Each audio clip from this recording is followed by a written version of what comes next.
Et cette sécheresse qui touche durement cet été toute une partie du globe, de l'Europe à l'Amérique du Nord, c'est l'un des sujets de la COP17 sur la lutte contre la désertification.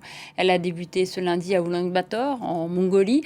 Petite sœur de la COP sur le climat, elle est nettement moins médiatisée. Pourtant, il est question de sécheresse et de sécurité alimentaire. On part tout de suite à Ulaanbaatar. Jean-Daniel Césaro, bonjour. Merci d'être l'invité de ce journal. Vous êtes géographe, membre du comité scientifique français de la désertification. Alors d'abord, cette COP17, on la connaît moins puisqu'elle est dans l'ombre de la COP sur le climat. De quoi s'agit-il exactement? Bonjour, donc cette COP sur la désertification porte particulièrement sur la dégradation des terres dans les écosystèmes arides, semi-arides et subhumides secs. Alors, cette année 2026, la canicule et la sécheresse ont eu un impact très visible en Europe et en Amérique du Nord. Cet épisode, est-ce qu'il est évoqué au cours de ce sommet? Alors cet épisode, il est pas directement évoqué, mais on l'a tous en tête évidemment.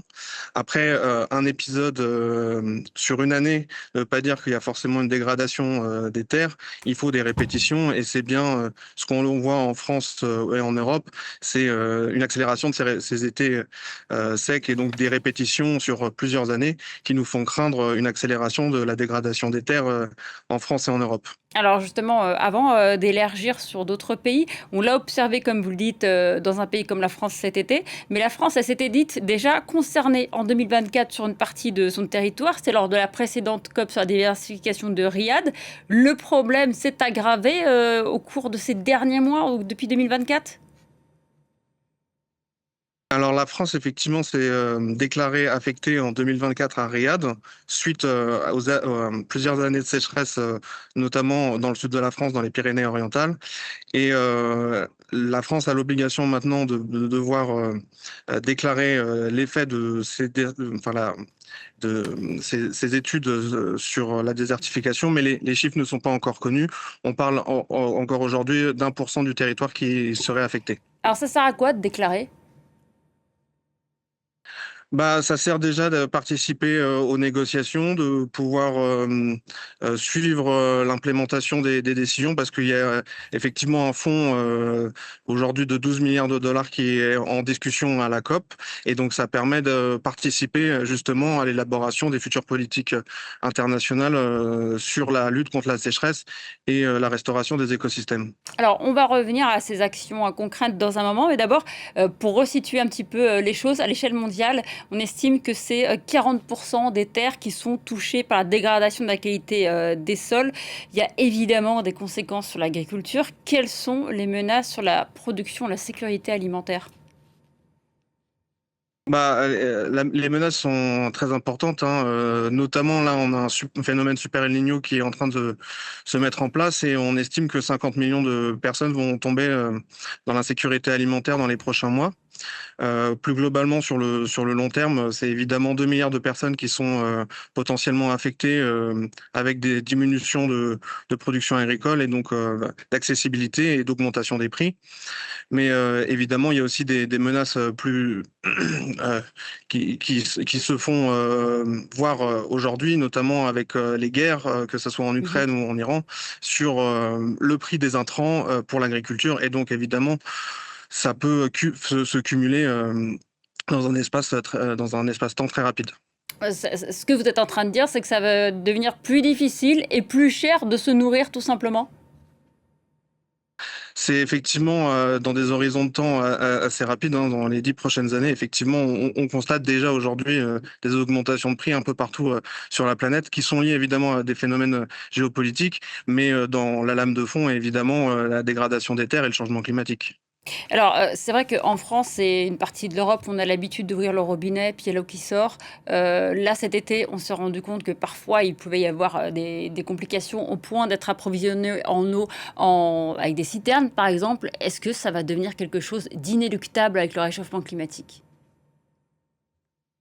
Bah, c'est déjà le cas dans de nombreux pays du monde et effectivement après c'est aussi les infrastructures dans lesquelles il faut investir et aussi réfléchir les usages parce que les plus gros utilisateurs sont évidemment l'agriculture et donc il va falloir réfléchir avec ces trajectoires et ces scénarios où on sait qu'il va y avoir une diminution de la disponibilité en eau, de réfléchir aux usages de notre alimentation pour pouvoir avoir une agriculture qui est, en tout cas, qui consomme moins d'eau, pour pouvoir Mhm. conserver aussi de l'eau pour les autres utilisations et notamment la consommation d'eau potable. Alors, justement, il y a eu d'autres COP sur la désertification. Quels ont été les grands engagements qui ont été pris? Il y a une dizaine d'années, il y a eu un engagement qui a été assez important sur la neutralité en matière de neutralité de dégradation des terres, ce qu'on appelle la NDT, et ce qui est plus connu en France sous un autre format qui s'appelle la zéro artificialisation nette, Mhm. qui est l'objectif de protéger les terres agricoles de l'artificialisation. Il y a eu d'autres actions concrètes qui ont été mises en place? Oui, il y a eu l'annonce en 2021. Bon, alors c'est pas forcément pour les Français, mais en Afrique subsaharienne en 2021, il y a eu enfin, à la COP, il y a eu les annonces sur la Grande Muraille Verte, qui est une grande initiative de reboisement tout le long du Sahel, et où il y a eu plus d'une dizaine de milliards d'euros d'investissement. Et donc là, on est en train de mesurer les premiers effets de l'accélération qui a été portée notamment par la présidence française et, et l'UNCCD. Et là, voilà, dans cette COP, on est en train de mesurer les premiers résultats parce qu'évidemment, planter des arbres, Mhm. restaurer les écosystèmes, ça prend énormément de temps. On est sur des pas de temps d'une ou plusieurs décennies. Alors, justement, là, vous êtes dans un sommet pendant lequel vous êtes en train de discuter de ces enjeux, de l'importance d'agir assez vite, même si les actions qu'on fait aujourd'hui, ça va prendre forcément du temps. Est-ce que vous avez l'impression que les gens là, qui sont réunis autour de la table, ils ont la conscience de l'urgence du problème? Alors, tout le monde a conscience de l'urgence, seulement nous sommes dans un nouveau cadre puisque c'est la première COP où on voit l'administration Trump prendre un peu le pilotage, en tout cas pour les États-Unis. Et il y a déjà des blocages qui sont Mhm. observés, notamment dans l'agenda qui a été proposé, où les questions d'égalité hommes-femmes, les questions de participation des communautés locales et les questions comme de synergie, donc d'études entre les liens entre le climat, la biodiversité et la dégradation des terres, les États-Unis ne veulent pas entendre parler. Nous avons aussi un autre blocage qui est assez important au sein du groupe d'études sur l'élaboration de la future du futur cadre de la convention UNCCD à l'horizon 2030, où là on a un problème de représentation entre l'Ukraine et la Russie, la Fédération russe, où ils n'arrivent pas à se mettre d'accord sur qui représente au sein d'un groupe, et donc ça crée des blocages qui sont assez importants et donc qui limitent les thématiques qui peuvent être abordées au sein de cette COP. Donc évidemment on est dans un cas particulier où voilà, il y a un test pour le multilatéralisme environnemental dans cette COP17. Eh bien, merci à vous, Jean-Daniel Césaro, géographe qui est présent à ce sommet de la COP17 à Oulan-Bator. Merci beaucoup d'avoir accepté d'être l'invité de ce journal.